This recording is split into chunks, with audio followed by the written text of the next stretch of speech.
She arrived on a wagon that rattled with the town's cruel laughter, a ghost of a woman sent to a ghost of a man. Her name was Maeve, a name whispered like a prayer her mother had once taught her, though she had long forgotten the comfort of faith. She was payment for a debt, a piece of human chattel passed to the town's most venomous matriarch, Mrs. Thatcher, who now used her as a pawn in a heartless game. The wager was simple: send the disgraced woman to the reclusive mountain man, Caleb, the subject of fearful gossip and crude jokes. They called him a beast, a hermit grown monstrously large in his grief-stricken isolation.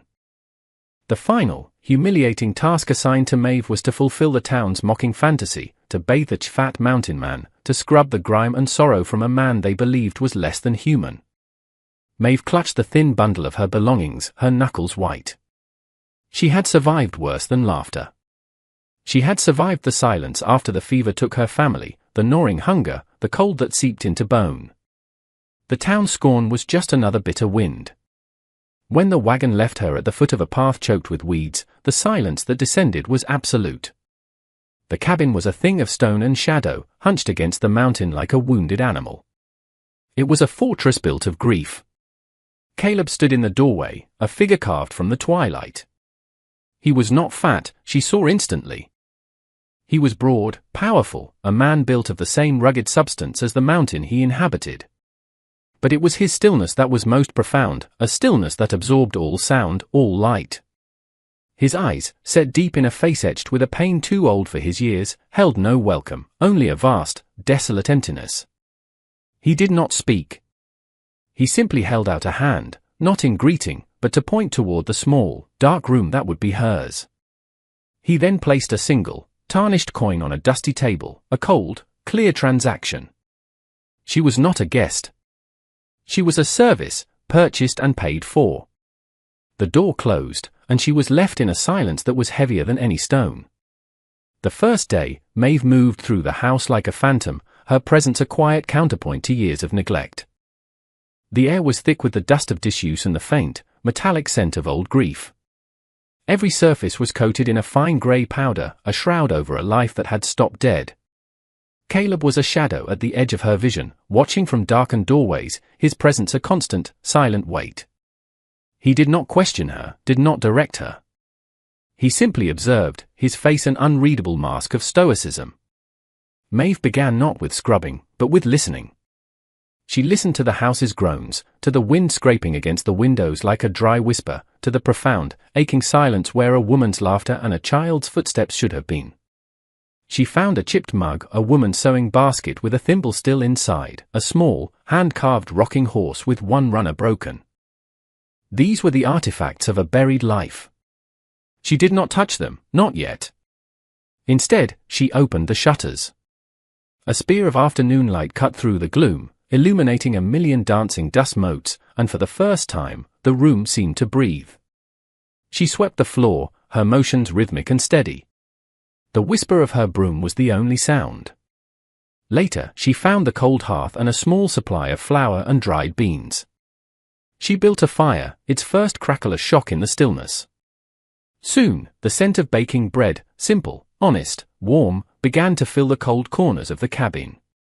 It was the smell of life, a defiant trespasser in this kingdom of sorrow. Caleb appeared in the kitchen doorway, his large frame filling the space. His eyes were fixed on the rising loaf, and in their depths, something flickered, a memory, a pain, a ghost of a forgotten warmth. He said nothing. But as she placed the bread on the table between them, he did not turn away. He sat, and they ate together in a silence that was no longer empty, but filled with the unspoken language of a shared, simple sustenance. In the days that followed, the house began a slow, reluctant transformation. Maeve was a force of quiet reclamation.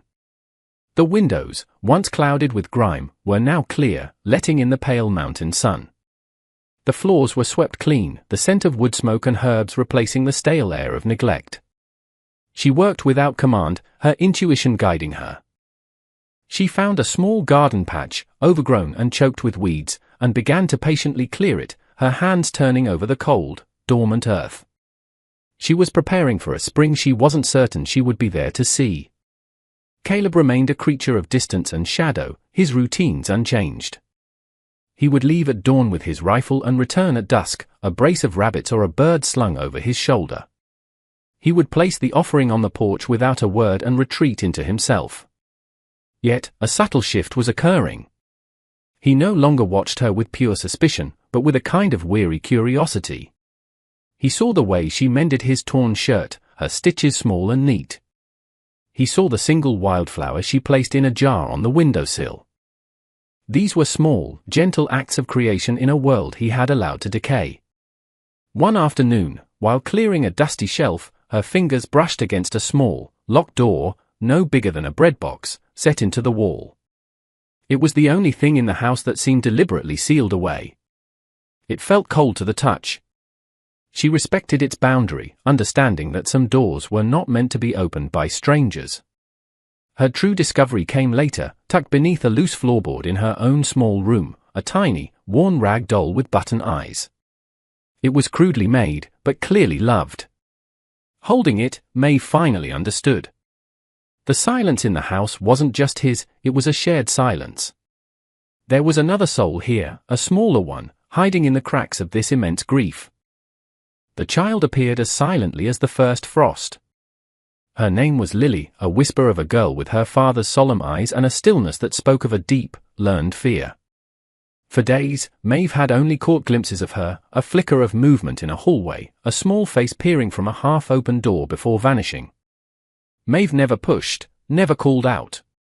She simply left a small piece of cornbread on the hearth each evening, or hummed a quiet tune as she worked, weaving a gentle net of safety and patience. Then, one morning, as Maeve sat on the porch step mending a blanket, the little girl approached. In her small, outstretched hand was a gift, a bird, carved from a single piece of pine, its wings rough and uneven. It was a replica of the broken rocking horse, an offering of the one thing she had to give. Maeve accepted it with a reverence that made the child's shoulders relax a fraction. "For you," Lily whispered, her voice rusty from disuse. It was the first time a voice other than the wind had dared to rise in this house. This small, wooden bird became the bridge.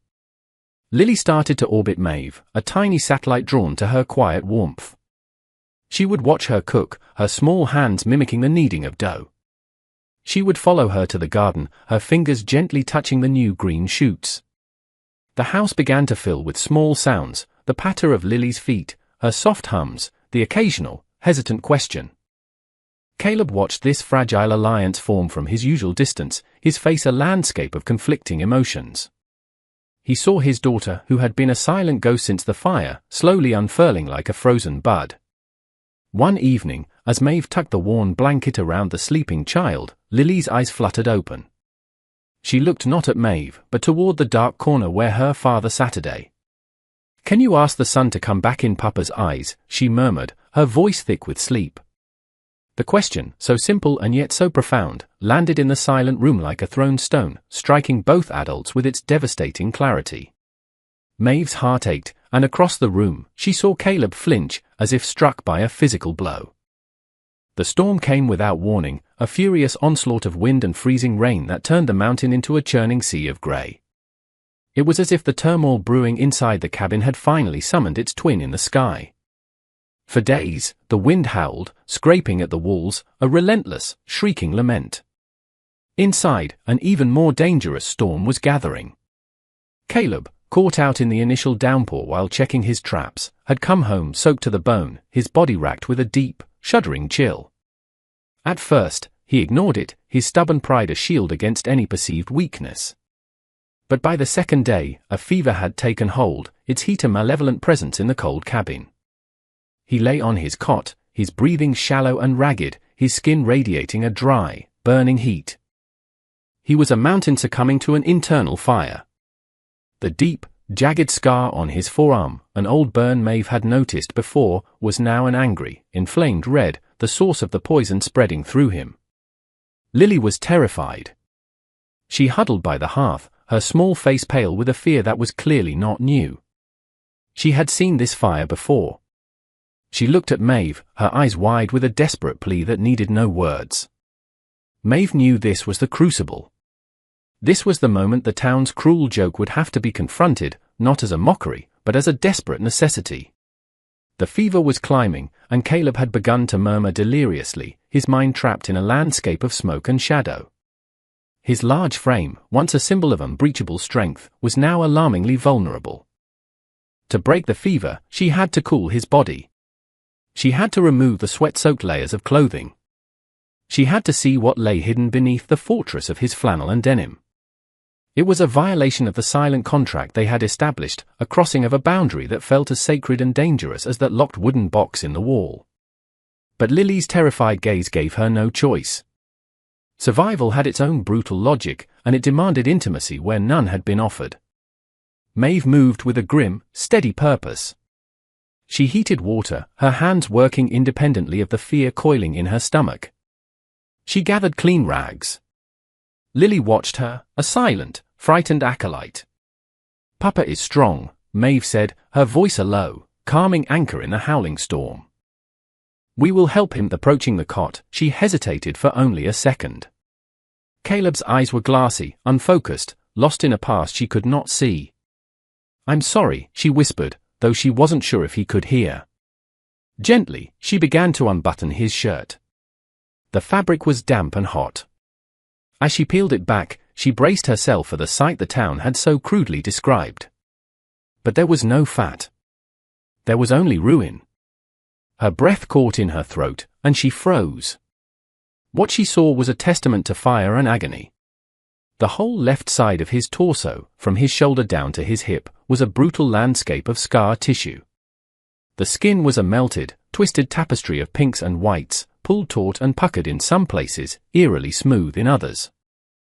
It was not the body of a man who had grown soft in isolation, it was the body of a man who had thrown himself in front of the flames. He had been a shield. Suddenly, the entire story of this broken man rearranged itself in her mind. The isolation, the silence, the haunted eyes, the child who lived in fear of fire, it all snapped into a devastatingly clear picture. The town's mockery was not just cruel, it was a profound and terrible ignorance. They had laughed at his armor, mistaking the very evidence of his sacrifice for a weakness. A wave of emotion so powerful it almost buckled her knees washed over Maeve, not pity, but a deep, aching wave of respect and a fierce, protective anger. Her mission was no longer about a cruel joke or a paid service. It was about tending to the wounds of a hero who had never been acknowledged. Her hands, when she began to bathe him, were no longer hesitant. They were gentle, reverent, cleaning the map of his pain with a tenderness that was a prayer. For 2 days and 2 nights, Maeve was a sentinel. She moved between the fire and the cot, a tireless guardian against the fever that threatened to consume Caleb. The storm outside raged on, mirroring the battle within him. She bathed his scarred torso with cool water, her touch gentle on the ruined skin. She coaxed broth between his cracked lips. She spoke to him in low, soothing tones, telling him stories she remembered from her own childhood, filling the barren room with the sound of a human voice that asked for nothing in return. Lily never left her side, a small, brave shadow helping to fetch rags and water, her fear slowly being replaced by a fragile hope. During the worst of it, Caleb cried out in his delirium, his hands clenching, his body arching in some remembered agony. He spoke a name, a single, broken word, Anna. It was a name spoken with the force of a soul being torn apart. Maeve knew then that Anna was the woman of the sewing basket, the mother of the rag doll, the ghost whose absence had hollowed out this house and this man. She placed a cool cloth on his forehead, her heart aching with a shared sense of loss. She had lost her family to a fever, he had lost his to a fire. They were both survivors of a terrible burning. On the 3rd morning, the wind died down, and a watery dawnlight filtered through the clean windows. The fever broke. Caleb's breathing deepened, becoming even and calm. He slept a true, healing sleep for the first time. Maeve, exhausted, sat in a chair by his side, watching the steady rise and fall of his chest. When he finally opened his eyes, they were clear. They were free of the fever's haze and the fog of delirium. He looked at her, truly saw her, sitting there, her face weary but her gaze steady. He saw the basin of water. He felt the cool dampness of the rags on his skin. He knew. His gaze dropped to his own scarred chest, then back to her face. There was no shame in his eyes, but a raw, aching vulnerability. A silent question. Maeve simply gave a small, almost imperceptible nod. "I saw," it said.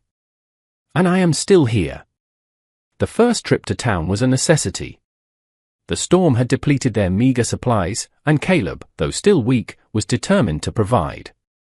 A new silence had settled between him and Maeve since the fever broke. It was no longer a silence of distance and suspicion, but one of shared experience, of a deep and unspoken understanding. He had looked at his daughter, truly looked at her, and seen the light returning to her eyes. He owed that light to the woman who now walked beside him. When their wagon rattled down the main street, the town stopped to stare. It had been years since Caleb had shown his face, and never with the ghost child in tow. But the real shock was Maeve, walking with them not as a servant, but as a part of their silent procession. Mrs. Thatcher stood on the porch of the general store, her face a mask of sour disbelief. The cruel wager had clearly been lost. "Well, well," she called out, her voice dripping with venom, loud enough for all to hear. "Look what the mountain coughed up. Did you finally manage to scrub the beast clean, girl?" The laughter that followed was thin and nervous. Maeve flinched, her shoulders tightening. She expected Caleb to ignore it, to retreat back into the stone fortress of his silence as he always had. But he didn't. He stopped. He turned, not with rage, but with a cold, immense calm. He didn't look at Mrs. Thatcher. Instead, he looked at Maeve. In a single, deliberate movement, he stepped slightly in front of her, a living shield once more. He laid his hand gently on her shoulder, a simple, possessive, and profoundly public gesture. Then, he raised his head and met the matriarch's gaze. His voice, when it came, was quiet, but it carried the weight of the mountain itself. "She is with me," he said. The 3 words were a wall. A declaration. A final, unbreakable boundary. He then led Maeve and Lily into the store, leaving the town in a stunned, gaping silence. Inside, he bought flour and salt, but then he did something more. He pointed to a bolt of blue calico cloth, the color of a clear summer sky. He paid for it and laid the heavy fabric in Maeve's arms. It was not a transaction. It was a promise. The seasons turned on the mountain, each one washing away a little more of the sorrow that had stained the land. The garden Maeve had tilled produced green beans and bright orange squash, a splash of vibrant life against the grey stone of the cabin. The sound of Lily's laughter, once as rare as a summer snow, became a frequent melody as she chased butterflies through the meadow. The locked wooden box in the wall was opened. Caleb did it one afternoon, using a small, iron key. Inside was a stack of letters tied with a ribbon and a single, silver ring. He showed them to Maeve, letting her see the artifacts of the life he had lost, not to burden her with his grief, but to share its weight. He was no longer just a man made of silence and stone, he was a man made of memory and survival, and now, a fragile, burgeoning hope. He began to speak more, his words still sparse, but chosen with care. He taught Lily how to identify bird calls. He showed Maeve which roots were good for medicine. He was slowly, carefully, rebuilding his world, and he was making a space for her inside it. Maeve took the blue calico cloth he had bought her and, in the evenings by the firelight, began to sew a dress. Her stitches were neat and even, each one a small prayer of gratitude. The dress was not for a journey away, but for a life being built right here.